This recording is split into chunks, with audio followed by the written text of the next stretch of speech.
Hello everyone, this is Prashant Singh and welcome to AC plus. मैं आशा करता हूं कि आप सभी ठीक होंगे और आपकी पढ़ाई बेहतर तरीके से चल रही होगी। देखिए, कभी कभी हमको लगता है कि किसी भी काम को शुरू करने से पहले ही, स्टार्ट करने के पहले ही हम ये मान लेते हैं कि सर इसमें तो हम फेल हो जाएंगे। इस काम को हम इसलिए नहीं कर रहे हैं क्योंकि हो सकता है इसमें हमको सफलता ना मिले। तो उस चीज को समझाने के लिए एक लाइन है मेरे पास में कि जब तक आप हार की परवाह करते रहेंगे, जब तक आप हार की परवाह करोगे, तब तक जीत भी नसीब नहीं होगी।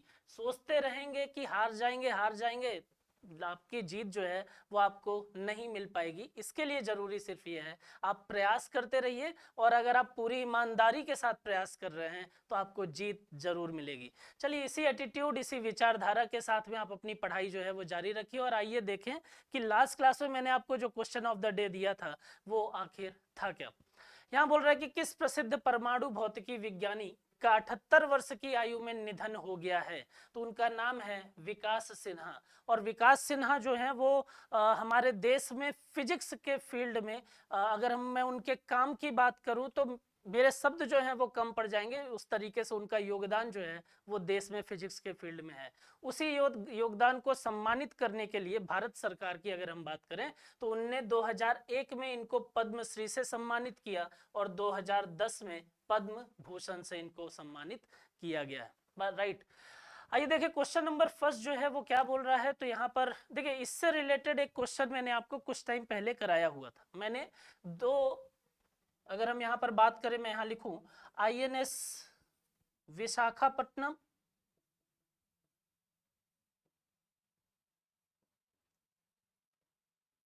आईएनएस विशाखापट्टनम और एक आईएनएस त्रिकंद।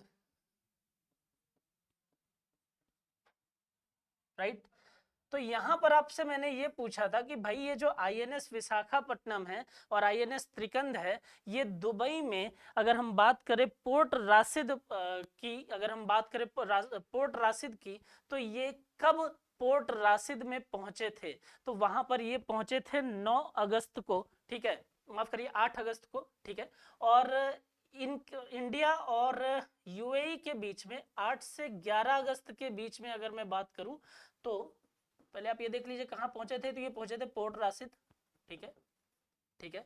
और अगर मैं बात करूं कि ये क्यों गए थे, तो यहाँ पर याद रखिएगा कि एक नेवल एक्सरसाइज है, ठीक है।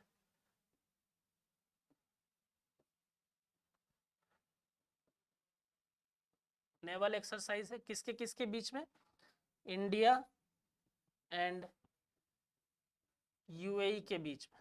बात समझ में आ रही है। तो इंडिया और यूएई के बीच में एक नेवल एक्सरसाइज होने वाली है जिसमें भारत की तरफ से आईएनएस विशाखापट्टनम और आईएनएस जो त्रिकंद जो है वो भाग लेने वाले हैं। और ये कहाँ होने वाली है, तो ये दुबई में होने वाली है, यूएई में होने वाली है। बात समझ में आ रही है। और उस एक्सरसाइज का नाम क्या है, तो मैंने आपको वहां पर बताया था जायद तलवार। बात समझ में आ रही है। तो याद रखिएगा कि जो आईएनएस विशाखापट्टनम, आईएनएस त्रिकंद हैं, वो यूएई या दुबई की अगर हम बात करें तो वहां पर क्यों गए हैं, तो वो नेवल एक्सरसाइज में भाग लेने के लिए। और वो किस नाम से अभ्यास जाना जाएगा, तो वो जायद तलवार के नाम से जाना जाएगा। तो ये भारत और यूएई के बीच में हो रहा है। तो इसका राइट आंसर जो है वो क्या हो जाएगा, वो यूएई हो जाएगा। बात समझ में आ रही है। इतनी चीजें आपको इसमें याद रखनी है। क्वेश्चन नंबर सेकंड की बात करते हैं। New Amravati railway station has become the first pink station. देखिए, ये नाम सुनते ही आपको दिमाग में ये आ जाता है कि सर पिंक स्टेशन का मतलब शायद ये हो सकता है कि ये वोमेन से रिलेटेड हो। मतलब कि पूरा का पूरा स्टेशन का जो काम है वो सब किसके अंडर में हो, वोमेन के पास में हो। वहां की जो कर्मचारी हो हर लेवल की, वो कौन हो, वो महिलाएं हो। तो इसको अगर हम बात करें तो यहाँ पिंक स्टेशन के तौर पर डेवलप किया गया है। कौन सा, न्यू अमरावती रेलवे स्टेशन। अब पूछ रहा है कि वो किस रेलवे डिवीजन का पहला पिंक स्टेशन बना है। तो याद रखिए कि वो भूसावल रेलवे डिवीजन का। बात समझ में आ रही है। वो किसका, भूसावल रेलवे डिवीजन का पहला पिंक स्टेशन बना है।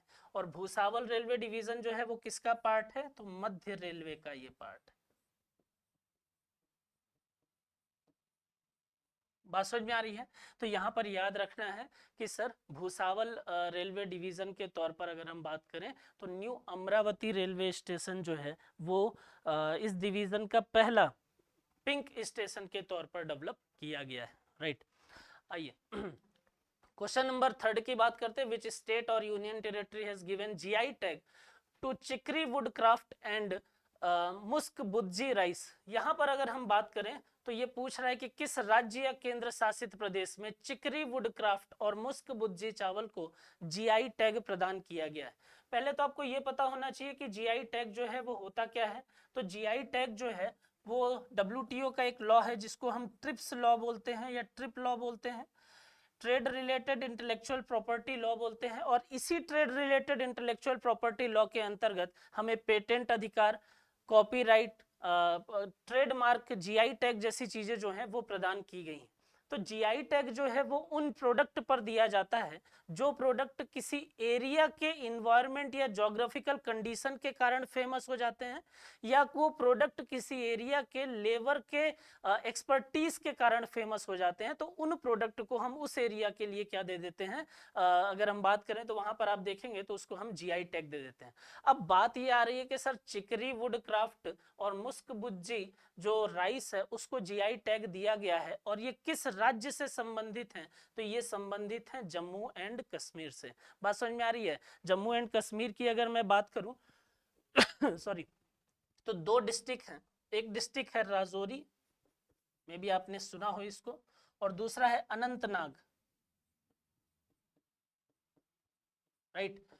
तो याद रखिएगा कि जब हम चिकरी वुड क्राफ्ट की बात करते हैं तो उसको हम एक और नाम से जानते हैं, राजौरी चिकरी वुड क्राफ्ट। बात समझ में आ रही? Would craft. और जब हम अनंतनाग की बात करते हैं तो यहां हम देखते हैं कि कौन सा राइस ज्यादा होता है, मुस्क बुज्जी। बात समझ में आ रही है? और ये दोनों कहाँ हैं? ये दोनों JNK में है, जम्मू एंड कश्मीर में, राइट। इसलिए इसका राइट आंसर जो है वो क्या हो जाएगा? जम्मू एंड कश्मीर हो जाएगा। क्लियर है? चलिए क्वेश्चन नंबर 4 की अगर मैं बात करता हूं तो यहाँ पर बोल रहा है कि who has been elected as the vice chair of the bureau's working group of intergovernmental panel on climate change। ठीक है, अगर हम बात करते हैं किसकी? IPCC की, inter governmental panel on climate change की बात करते हैं तो उसका जो उपाध्यक्ष है उसे किसे चुना गया है? अभी हाल ही में किसको चुना गया है? तो उनका नाम है रमन सुकुमार। ठीक है, अगर आप देखेंगे तो उनका नाम है रमन सुकुमार। ठीक है, रमन सुकुमार जो है वो अभी हाल ही में IPCC के उपाध्यक्ष जो हैं वो बने। अब IPCC की अगर मैं बात करता हूं तो इसका जो एस्टेब्लिशमेंट हुआ है वो हुआ है 1988 में। इस्टेब्लिशमेंट हुआ 1988 में। इसका जो हेडक्वार्टर है वो कहां पर है? वो है जेनेवा में। बात समझ में आ रही है? तो याद रखना है 1988 में इसका एस्टेब्लिशमेंट हुआ है, जेनेवा में इसका हेडक्वार्टर है। और इसका काम क्या है? तो इसका काम है कि जो ह्यूमन एक्टिविटीज हैं उनके कारण जो क्लाइमेट चेंज हो रहा है उसके बारे में साइंटिफिक नॉलेज को और ज्यादा इंप्रूव करना। बात समझ में आ रही है? तो अगर मैं काम की बात करता हूं तो बोल रहा है कि साइंटिफिक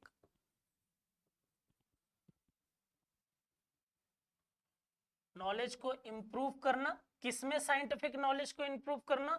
जो क्लाइमेट चेंज हो रहा है।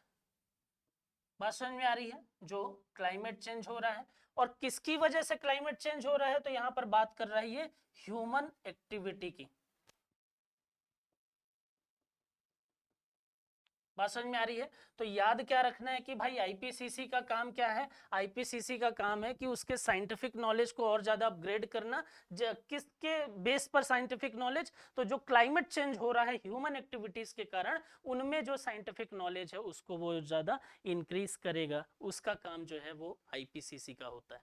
बात समझ में आ रही है? और इसके जो अभी उपाध्यक्ष बनाए गए हैं उनका नाम है रमन सुकुमार। क्वेश्चन नंबर 5 की बात करते हैं। देखिए ये एक मतलब एक तरीके से सांस्कृतिक विचारधाराओं को मजबूती प्रदान करने के उद्देश्य से केरल राज्य ने एक ये मतलब बिल जो है वो पास किया है, प्रस्ताव को मंजूरी दी है। क्या है आइए देखते हैं।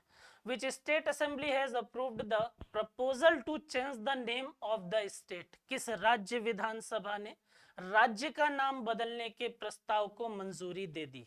देखिए राज्य के पास में ये अधिकार नहीं है, ये केंद्र का पार्ट होता है, लेकिन राज्य की जब हम बात करते हैं तो राज्य उसको मंजूरी दे दिया कि हम चाहते हैं कि हमारा नाम जो है वो चेंज हो, और चेंज करके क्या रखा जाए। तो केरल जो है उसने ये बिल पास किया है, उसने ये प्रस्ताव को मंजूरी दी है, और केरल अपना नाम क्या करना चाहता है, केरलम।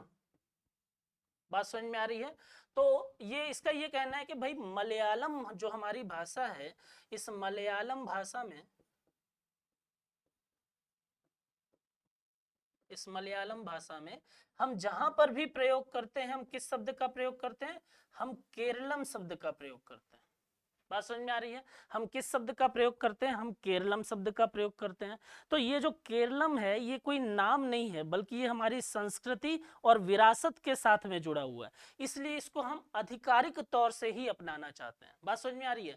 तो केरल की जगह ये क्या बोल रहे हैं कि केरलम अपनाना है। क्यों? क्योंकि मलयालम भाषा में सभी जगहों पर हम केरल का प्रयोग कहीं पर भी नहीं करते, बल्कि सभी जगहों पर हम केरलम शब्द का प्रयोग करते हैं। और ये केरलम शब्द जो है वो हमारी विरासत, हमारी संस्कृति, हमारे कल्चर से जुड़ा हुआ है, तो उसको आधिकारिक रूप से अपनाने के लिए हम क्या कर रहे हैं, हम ये अपेक्षा कर रहे हैं, हम ये प्रयास कर रहे हैं कि हमारा नाम केरल से, राज्य से, केरल राज्य से केरलम राज्य के तौर पर चेंज हो जाए।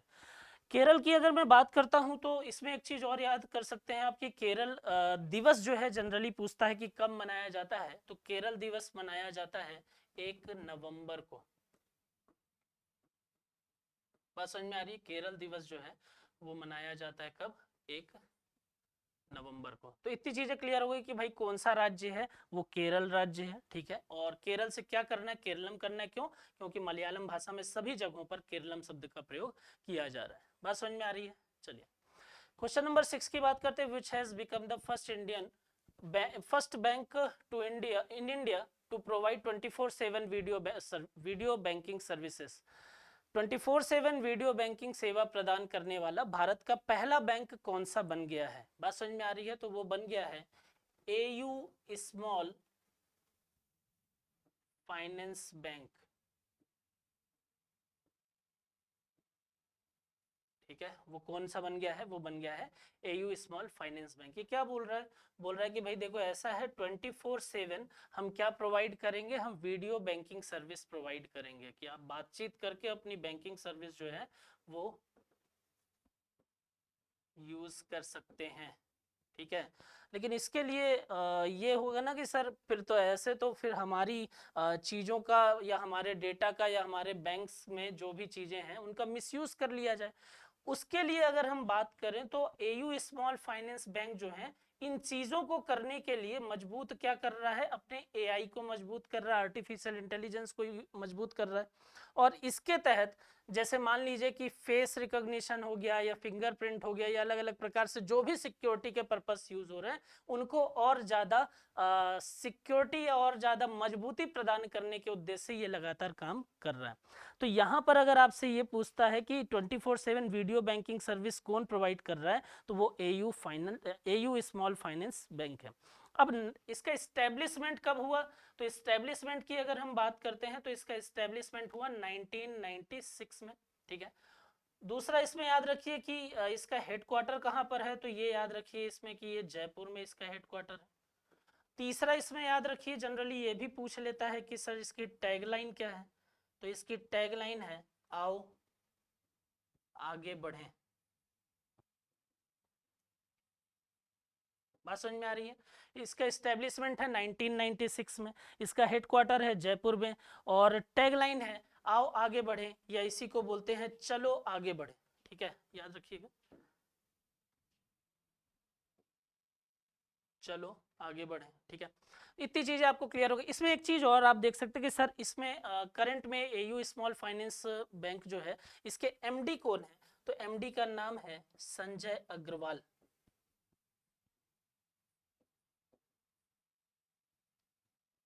राइट। इसके एमडी कौन है? तो एमडी है संजय अग्रवाल। तो ये क्लियर हो गया कि 24/7 वीडियो बैंकिंग सर्विस कौन प्रोवाइड कर रहा है? तो वो प्रोवाइड कर रहा है AU small finance bank. Question number 7 की बात करते हैं, इंपॉर्टेंट क्वेश्चन है, बात कर रहा है मैपिंग तिब्बत की। मैपिंग तिब्बत की अगर मैं बात करूं,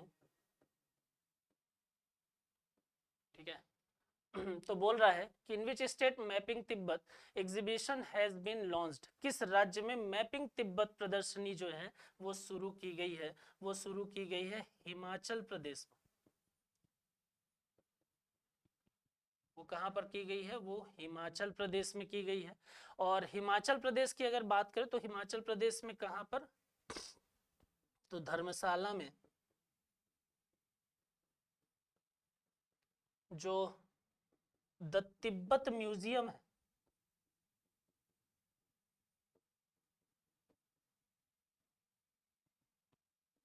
ठीक है, धर्मशाला में जो तिब्बत म्यूजियम है वहां पर इसकी शुरुआत की गई है। अब क्वेश्चन ये उठता है कि सर जो ये मतलब एक तरीके से प्रदर्शनी है, इस प्रदर्शनी में किया क्या जाएगा? पहले तो आप ये देख लीजिए, हिमाचल प्रदेश की बात कर रहे हैं, बेसिक चीज देख लीजिए। इसके सीएम कौन है? तो इसके सीएम है सुखविंदर सिंह सुक्खू।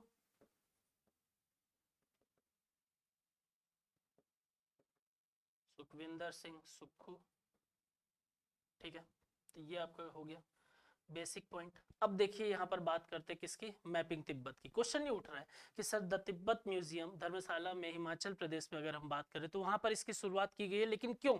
आखिर इस प्रदर्शनी में किया क्या जाएगा? इस प्रदर्शनी में अगर हम बात करें तो यहाँ पर बोला जा रहा है कि भाई इस प्रदर्शनी में 15वीं सदी से लेकर और 21वीं सदी तक, 15वीं सदी से लेकर और 21वीं सदी तक जो भी तिब्बत का मैप था, ठीक है, जो भी अलग अलग टाइम ड्यूरेशन पे तिब्बत का मैप था, उस मैप को इस प्रदर्शनी पे दिखाया जाएगा। बात समझ में आ गई? अब क्वेश्चन ये उठता है कि सर इससे फायदा क्या होगा? तो आप देखते हैं कि भाई जो चाइना है वो लगा हुआ है कि यार ये हमारा हिस्सा है, ये हमारा हिस्सा है। तो यहाँ पर ये बोल रहे हैं कि 15वीं सदी में तिब्बत का मैप क्या था, वहां पर ये क्लियर हो जाएगा कि इसका एरिया कितना था, कि यहाँ कहाँ से इसके जो बॉर्डर थे वो थे। 21वीं सदी आते आते आप देखिए तो यहाँ पर एरिया जो है वो कैसा हो गया है, इसके बॉर्डर जो है वो कहाँ कहाँ है। तो यहाँ से आपको ये चीजें समझ में आ जाएंगी कि किस तरीके से अलग अलग क्षेत्रों में कब्जा किया गया है, किस तरीके से चाइना जो है वो लगातार ये बोल रहा है कि हमारा पार्ट है। तो यहाँ ये बताया जा रहा है कि भाई स्टार्टिंग के दिनों से ही जो चीजें हैं वो इस प्रकार की हैं, वहां पर पार्ट जो है वो चेंज हुए हैं। बात समझ में आ रही है? तो यहाँ पर परिवर्तन देखने को मिल रहा है, ये ऐसा नहीं कि अभी परिवर्तन हो गया तो शुरुआत से ही यही चीजें थी। बात समझ में आ रही है? तो याद रखिएगा कि इस मैपिंग तिब्बत के माध्यम से प्रदर्शनी जो है वो लगाई जा रही है, जिसमें 15वीं सदी से 21वीं सदी तक के तमाम मानचित्र जो है वो दर्शाए जाएंगे, और जो क्षेत्रीय सीमा है उस क्षेत्रीय सीमा को यहाँ पर बताया जाएगा, और उसमें ये दिखाया जाएगा कि अलग अलग टाइम ड्यूरेशन पे किस प्रकार से परिवर्तन हुए हैं एरिया में। बात समझ में आ रही है? चलिए क्वेश्चन नंबर 8 की बात करते हैं। Who has been awarded the tech startup of the year AI at the 30th annual entrepreneur India award? देखिए इसमें एक चीज याद रखिए कि कंपनी का नाम है जियो हैप्टिक, ठीक है, जियो हैप्टिक। तो ये अवार्ड किसको मिला है? ये अवार्ड मिला है जियो हैप्टिक को। अब आपको ये लग रहा होगा कि सर हैप्टिक तो अलग कंपनी थी यहाँ पर अगर हम देखें, और जियो जो है वो अलग है। तो ये दोनों बिल्कुल ही अलग हैं, लेकिन याद रखिए कि जियो और हैप्टिक के बीच में एक डील हुई है। डील किस चीज को लेकर? ये समझौता किस चीज को लेकर? तो ये डील हुई है व्हाट्सएप की जो चैट बॉट डेवलप किया जा रहा है इन दोनों के द्वारा।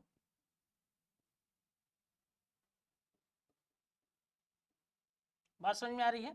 तो डील किस चीज की हुई है? वो हुई है व्हाट्सएप चैटबॉट डेवलपमेंट के लिए। तो तब से ये क्या कहलाने लगा? ये हैप्टिक की जगह जियो हैप्टिक नाम जो है वो इसका पड़ गया है यहाँ पर। बात समझ में आ रही है? अब जियो हैप्टिक की अगर मैं बात करता हूं तो अगस्त 2013 में, अगस्त 2013 में इसका एस्टेब्लिशमेंट है।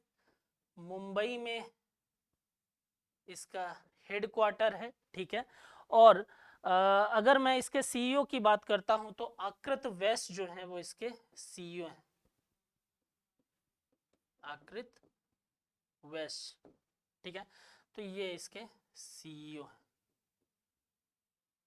ठीक है, हेडक्वार्टर एंड एस्टेब्लिशमेंट। बात समझ में आ रही है? तो किसको मिला है ये अवार्ड? ये मिला है जियो हैप्टिक को, ठीक है। क्वेश्चन नंबर 9 की हम बात करते हैं तो यहाँ बोल रहा है कि भाई faced with power shortage which state government has launch the solar mission, ठीक है, कि बिजली की कमी से जूझने के कारण किस राज्य सरकार ने सौर मिशन लॉन्च किया है? सोलर मिशन जो है वो लॉन्च किया गया है, ठीक है। किसके द्वारा लॉन्च किया गया है? तो ये भी आपको पता होना चाहिए, ये किया गया है मेघालय के द्वारा। बात समझ में आ रही है? किसके द्वारा लॉन्च किया गया है? ये किया गया है मेघालय के द्वारा। तो मेघालय सरकार ने क्या किया है, क्योंकि वहां बिजली की समस्या हो रही थी, तो उस समस्या से उस समस्या को दूर करने के लिए इन्होंने क्या किया, एक सोलर मिशन लॉन्च किया। मेघालय की कैपिटल की अगर मैं बात करता हूं तो आपको पता ही होगा, है ना, लेकिन एक बार रिकॉल करा देता हूँ, इसकी कैपिटल जो है वो शिलोंग, ठीक है। कैपिटल के बाद में अगर आप देखते हैं तो यहाँ पर इसके जो सीएम है उनका क्या नाम है? उनका नाम है कॉनरॉड संगमा, ठीक है। मेघालय के जो सीएम है उनका नाम है कॉनरॉड संगमा, ठीक है। कैपिटल पता चल गई, सीएम पता चल गए, ये पता चल गया कि किस स्टेट ने ऐसा किया है। अब बात आती है कि सर इस प्रोजेक्ट को पूरा करने में कितना पैसा लगेगा? तो अगर ये 5 साल का अगर मैं बात करूं तो ये प्रोजेक्ट जो है वो 5 साल का है, ठीक है, 5 ईयर का है। और एवरी ईयर 100 करोड़ रुपए जो है वो लागत है। और टोटल ओवरऑल अगर बात करें तो 500 करोड़ की लागत से इसको पूरा किया जाएगा। तो लागत कितनी है इसकी? 500 करोड़ रुपए। बात समझ में आ रही है? लागत कितनी है इसकी? 500 करोड़ रुपए। मेघालय का नाम सुन रहे हैं तो एक पॉइंट और इसमें इंपॉर्टेंट आ जाता है कि सर मेघालय में कुछ जनजाति हैं जो काफी फेमस है। उन जनजाति का नाम क्या है? तो खासी, गारो, जयंतिया जो है वो मेघालय की जनजाति है और ये काफी फेमस है, ठीक है। खासी, गारो और जयंतिया। बात समझ में आ रही है? तो अगर मैं बात करता हूं किसकी, मुख्य जनजाति की, तो यहाँ की जो मुख्य जनजाति है वो कौन सी है? वो है खासी, गारो और जयंतिया। क्लियर? तो ये तीनों का नाम याद रखिए। अब बात आती है एक पॉइंट की जिसको आपको पता होना चाहिए। अब आप इसमें डिसाइड करिएगा कि ये पॉइंट अच्छा है या ये पॉइंट जो है वो सही नहीं है, आपके ऊपर ही छोड़ दिया है मैंने। देखिए सुनिए, मेघालय की हम बात कर रहे हैं तो मेघालय के बारे में एक चीज याद रखिए कि भारत का एकमात्र ऐसा राज्य है जहां पर, अगर मैं यहां बात करता हूं तो यहां बोल रहा है कि जहां पर शादी के बाद, विवाह के बाद पति को पत्नी के घर जाना होता है।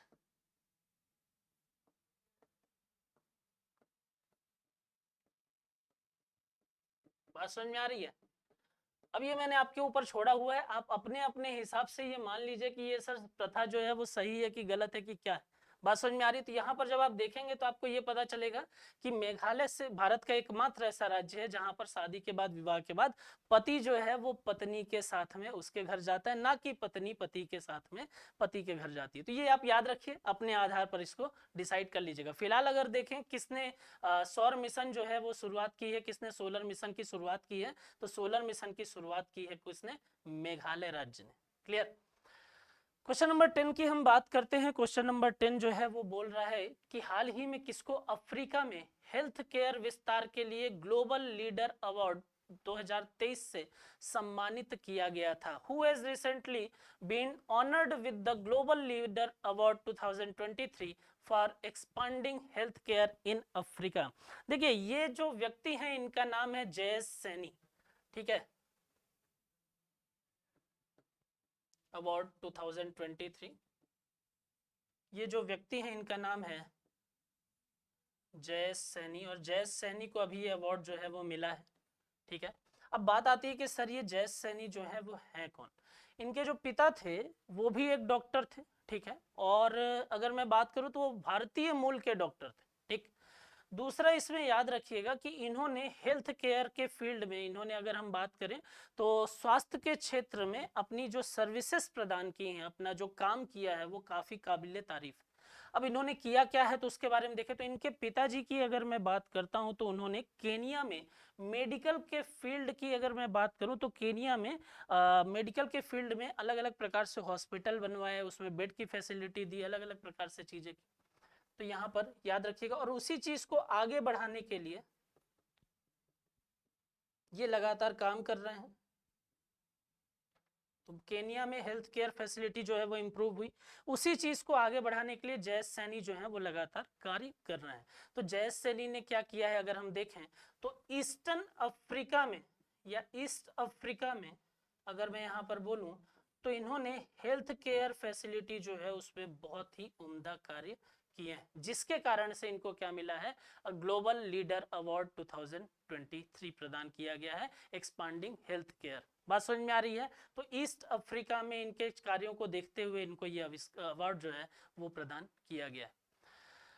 ये हमारे 10 क्वेश्चन थे। आपके लिए जो क्वेश्चन ऑफ द डे है वो ये है कि India first post office near LOC has been inaugurated in which district of Jammu and Kashmir। LOC के पास भारत के पहले पोस्ट ऑफिस का उद्घाटन जम्मू एंड कश्मीर के किस जिले में किया गया है, ये आपके लिए क्वेश्चन है और न्यूज में भी है, तो आपने सुना भी होगा। फटाफट मैसेज करके कमेंट करके मुझे बता दीजिए। तो आज के लिए इतनी चीजें काफी हैं, आप पढ़ाई करते रहिए, खुश रहिए। Thank you so much.